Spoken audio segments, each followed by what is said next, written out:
Hello guys, bersama saya lagi dalam Alright Nopot Channel. So ini dia sahabat semua respon terkini daripada Datuk Seri Anwar Ibrahim kepada tuduhan yang dilemparkan, tuduhan melampau daripada Hamzah Zainuddin. Jadi apakah perkara itu sahabat semua? Ini yang menarik ya untuk saya bawakan bersama dengan anda ya untuk menonton video dalam satu sidang media bersama dengan Datuk Seri Anwar Ibrahim. Jadi tanpa membuang masa, ayo kita tonton video ini bersama-sama.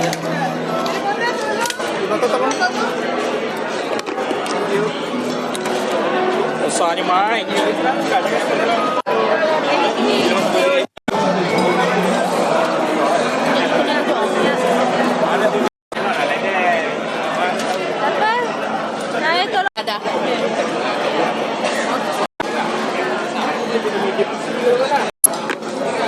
Jawablah yang dua tanya.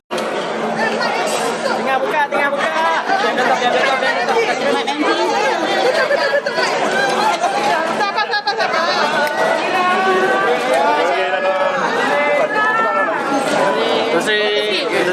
Betul ke Sri?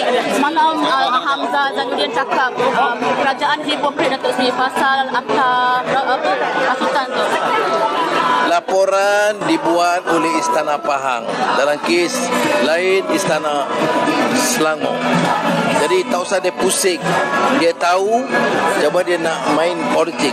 Saya nak nasihat, isu ini diangkat oleh Istana Pahang, Istana Selangor.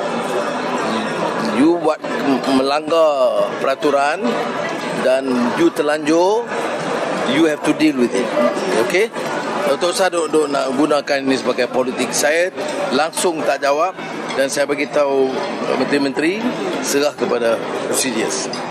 Laporan dibuat, polis ambil laporan daripada Istana Pahang, sebelumnya Istana Selangor, dan dia ambil tindakan dan Peguam Negara ambil tindakan susulan. Okey? Terima kasih. Okey, bye. Bye. Sebagai mengakhiri kesempatan ini, kita ucapkan terima kasih kepada Yang Berhormat Perdana Menteri memberikan tepukan yang paling dulu. Sylvia. Tangan tu buat balik. Dan kini sebagai menyantuni, disilakan Lembaga Tan Sri Leong untuk menyampaikan cermata kepada Yang Berhormat Perdana Menteri sebagai keterangan hadir dalam majlis dilangsungkan pada Sylvia. doakan kepada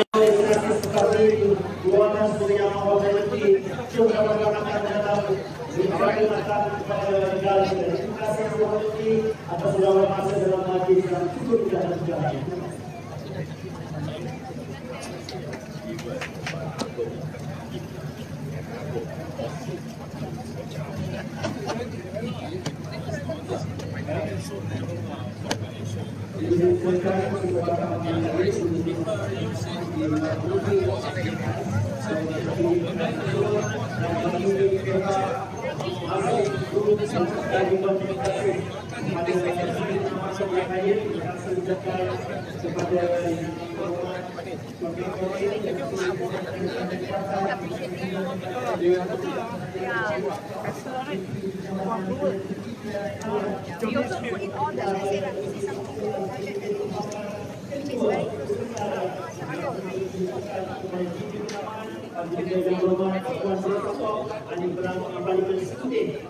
the budget that which is very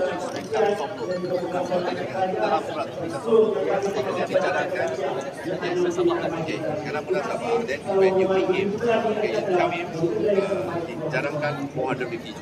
Saya duduk itu yang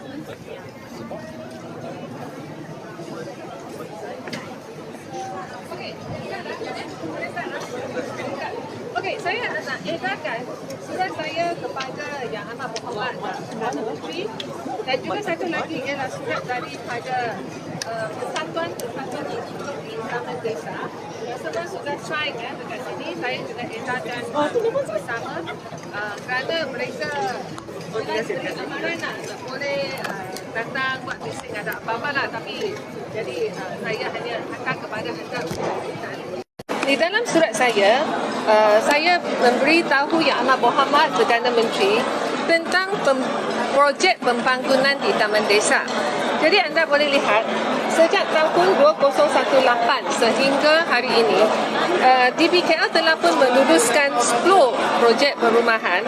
Jumlah unit rumah adalah 5,887 unit. Jadi kalau kita campur yang masing group yang pembangunan sini, jumlahnya adalah 8,299 unit. Ini adalah pertambahan unit perumahan di Taman Desa.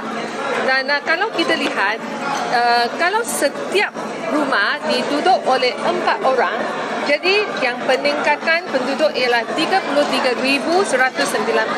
33,000 population increase.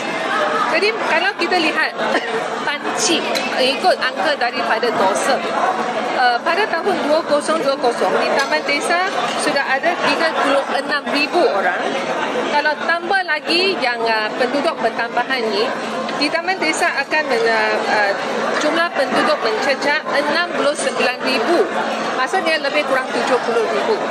Okey, saya nak rujuk kepada Plan Malaysia. Ini adalah satu agensi di bawah KPKT, Garis Panduan Perancangan Kemudahan Masyarakat. So, kalau kita lihat, saya nak sentuh 4 perkara saja. Yang satu ialah tentang pendidikan, kemudahan pendidikan. Kalau mengikut Plan Malaysia, kalau terdapatnya 7,500 orang, kena ada 36 bilik darjah. Jadi kalau ada 30,000 orang, akan ada 1,044 bilik darjah.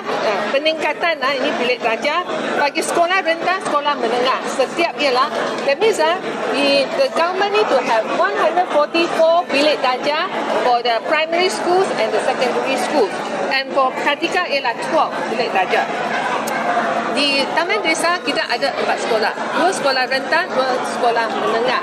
Jadi adalah jelas sekarang kerajaan dengan peningkatan penduduk di 33,000 ini, kerajaan mesti menambah lebih bilik darjah bagi sekolah-sekolah di Taman Desa. Kalau tidak, dia tidak akan menampung yang peningkatan penduduk ini. Yang kedua ialah klinik kesihatan. Jadi di taman, kalau mengikut Plan Malaysia, garis panduannya muka surat 53, kalau ada penduduk di antara 50,000 hingga 80,000 orang, jadi kerajaan haruslah bina klinik kesihatan yang mengandungi 5,000 hingga 7,000 meter persegi. Tapi di Taman Desa tak ada klinik kesihatan. Dan di sini bukan sahaja yang madani, projek madani ini, tidak ada Rumah Pangsa Sri Lempah, Repangsa Puri Teratak Muhibah dan Rumah Pangsa Iris. Semua ini adalah bagi golongan yang berpendapatan rendah. Jadi saya nak merayu kerajaan tubuh satu klinik kesihatan kerajaan untuk golongan masyarakat miskin di sini. Yang ketiga ialah kemudahan keselamatan polis. Bila anda masuk ke Taman Desa, anda hanya lihat satu pondok polis saja kan? Okey, kalau ikut yang garis panduan kemudahan masyarakat Plan Malaysia ini, dalam satu kawasan kalau ada 40,000 orang, mesti ada balai polis kategori B, bracket kawasan bandar didirikan. Jadi saya sekarang nak minta kerajaan, memandangkan kita akan ada 70,000 orang di Taman Desa, saya nak minta kerajaan tubuhlah satu balai polis kategori B di sini. Terbaik sahabat-sahabat semua. Itu dia sebentar tadi kita mendengar jawapan dan juga respon daripada Perdana Menteri kita, Datuk Seri Anwar Ibrahim. Kononnya kerajaan ini hipokrit, kononnya Datuk Seri menggunakan pendakwaan ini sebagai pendakwaan politik dan sebagainya. Hakikatnya sahabat semua, seperti mana yang dikatakan oleh Perdana Menteri kita, Datuk Seri Anwar Ibrahim, yang menghina itu Muhyiddin, yang membuat laporan polisi itu pihak Istana Pahang, yang menyiasat polis di Raja Malaysia selepas hasil siasatan siap diberikan kepada pejabat peguam negara. Lalu pejabat peguam negara mendakwa Muhyiddin Yassin. Jadi apa kaitan semua ini dengan kerajaan dan juga Perdana Menteri? Sekali lagi saya katakan sahabat semua, Inilah cubaan untuk memperbodohkan rakyat ke atas penderhakaan yang dilakukan oleh Presiden Bersatu ini. Jadi sahabat semua, itu pandangan saya. Bagaimana dengan Anda? Anda boleh berikan komennya di dalam ruangan komen. Jadi terima kasih. Izinkan saya untuk mengundurkan diri dan seperti biasa peribahasa mengatakan tapapun kangkap 2 ton keinginan.